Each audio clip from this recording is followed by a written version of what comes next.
રાજકોટ શહેરમાં ધાર્મિક આસ્થા અને ભક્તિભાવના પ્રસાર અર્થે શ્રી રંગીલા સેવા સમિતિ દ્વારા શ્રી રામનાથ દાદાના ધ્વજારોહણ મહોત્સવને લઈને તડામાર તૈયારીઓ ચાલી રહી છે. આગામી 24મી ઓગસ્ટ 2026ના રોજ બપોરે 4:15 કલાકે હસનવાડી 2 સ્થિત શ્રી રંગીલેશ્વર મહાદેવ મંદિરથી સંતો મહંતો અને ધર્મપ્રેમી ભક્તોની ઉપસ્થિતિમાં ભવ્ય ધ્વજાયાત્રા નીકળશે. આ મહોત્સવમાં શ્રી રંગીલેશ્વર મહાદેવની વિશેષ ભસ્મ આરતી તેમજ સાંજે 6:15 કલાકે ધ્વજારોહણ અને મહાઆરતીનું આયોજન કરાયું છે.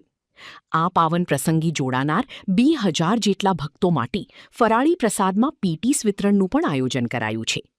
સમિતિના પ્રમુખ કાનાભાઈ જી ડાભી તથા હોદ્દેદારોએ રાજકોટના તમામ નાગરિકોને આ ધાર્મિક મહોત્સવમાં સહપરિવાર ઉપસ્થિત રહેવા હાર્દિક નિમંત્રણ પાઠવ્યું છે. શ્રી રંગીલા સેવા સમિતિના સભ્યોએ અબતક મીડિયાની મુલાકાત લઈ વિશેષ માહિતી આપી હતી. શ્રી રંગીલા સેવા સમિતિના પ્રમુખ શ્રી કાનાભાઈ જસાભાઈ ડાભી મારું નામ છે. મારી સંસ્થા હસનવાડી શ્રીનગર 2માં આવેલી છે. સતત વડીલો માટે દોડતું રહેવું એક અમારી એક પ્રતિજ્ઞા છે કે ભાઈ નવું નજરાણું લઈ આવવું, સિનિયર સિટીઝન માટે નવા પ્રવાસ કરવા એવું આયોજન છે. અંદાજિત વર્ષના 22 થી 23 પ્રવાસ કરીએ છીએ. તો તારીખ 24/8/2026 સોમવારના રોજ દેવોનો દેવ અધિપતિ દેવ મહાદેવ રામનાથ દાદાની આ વાતે ગાતે ડીજેના સથવારે સંતો મંતોની હાજરીઓમાં ધજા ચડાવશું. અંદાજે 400 થી 500 વ્યક્તિ લઈને અમે અહીંયા ધજા ચડાવવા જવાના છીએ રામનાથ દાદાને.